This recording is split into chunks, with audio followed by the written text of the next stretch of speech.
Hey everyone, welcome back. Today we're taking a deep dive into something, well, a little closer to home, something I think we all think about as parents, and that's childhood stress. Yeah. We're going to really dissect those practical tips, pull out the most impactful stuff so you can actually use this information, right, to help your kids. Absolutely. I think, one of the things that's so important to remember is that stress shows up so differently in children than it does in adults. Oh, for sure. And I think that's one of the things that in this deep dive, when we talk about, this idea of recognizing the signs, which comes from that first tip in 5 tips for helping your child manage stress. It's like, how do we even know? How do we even know, right? Because it's not like they're going to come to you and be like, Yeah. Mom, Dad, I'm stressed. I was like, Right, exactly. It's not like they have like the same vocabulary. They're not gonna be like, I'm feeling very overwhelmed right now. right. And Yeah. so, that idea of looking for things like changes in behavior, which, the article talks about, or those physical complaints, Yeah. it can be so easy to miss. Right. Oh my gosh. My son, every time report cards come around, he gets a stomach ache. Every time. Oh, I bet. So it's definitely real. I mean, it's real for him. It's connected. Right, and it's so real.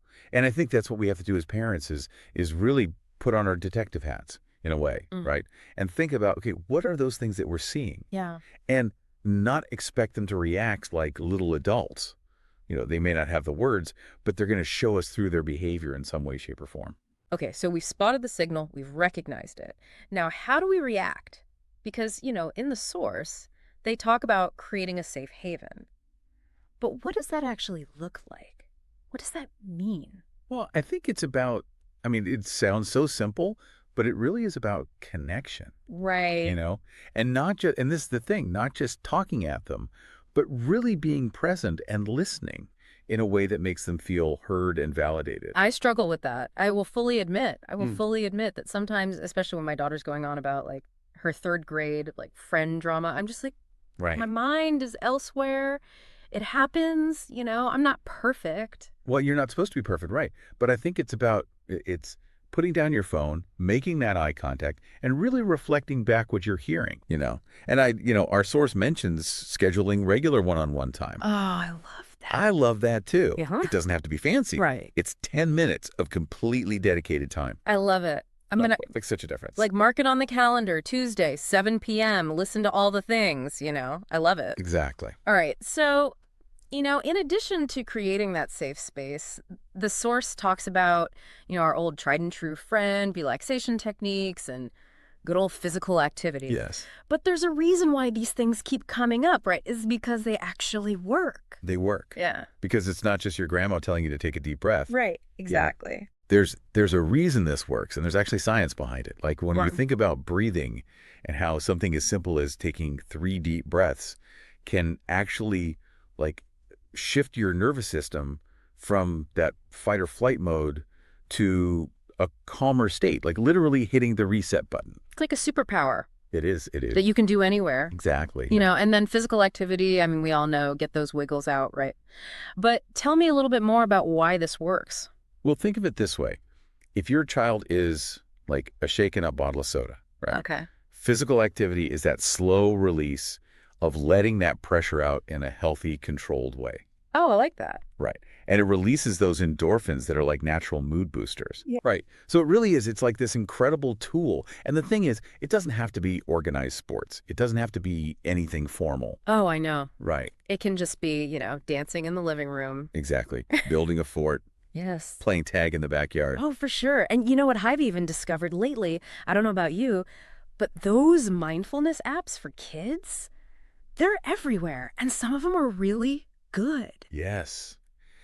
And I love that. And I think it kind of goes hand in hand with this idea that our source talks about, which is, leading by example. Oh, yes. Because we can talk about deep breathing and mindfulness until we're blue in the face. Right. But children, they're little sponges. They're watching us. Don't you see, monkey do? Exactly. And so it's really about, and this is where it's not about being perfect, because none of us are, right? Right. But it's about being authentic with them. And even, as the article mentions, verbalizing our own coping mechanisms. Yeah. Like saying, oh, wow, work was really stressful today.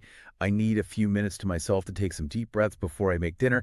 Like that models for them. It gives them permission to feel that. Like, Exactly. it's okay to not be okay all the time. Right. So we've talked about reducing stress, but now I want to talk about, this idea, and you and I were kind of talking about this before we started recording, but, is a little bit of stress okay for kids? Yeah, I think so. I think in the same way that, we build muscles by, lifting weights and kind of like challenging our bodies, a little bit of stress can actually be a good thing. It's that resilience. It's building up that resilience muscle, right? Yeah, it is. It's building that resilience muscle. It's helping them learn those problem-solving skills. It's actually boosting their confidence. And I love how you phrase that, a little bit of stress.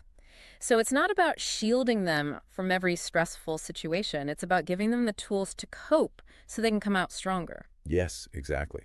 Think about it like you wouldn't go into the gym and expect to bench press 100 pounds without, working your way up to it. Right. And so, stress in manageable doses actually can be a really good thing. It's finding that sweet spot. It is about finding that sweet spot. And it really is about that balance of, how do we support our kids, but also allow them to experience those manageable challenges that will ultimately help them grow. So parents, as you navigate, just remember, a little bit of stress can be a good thing, right? It's all about finding that balance, keeping those lines of communication open. Model those healthy coping mechanisms, and I think you'll be amazed at how your children really blossom.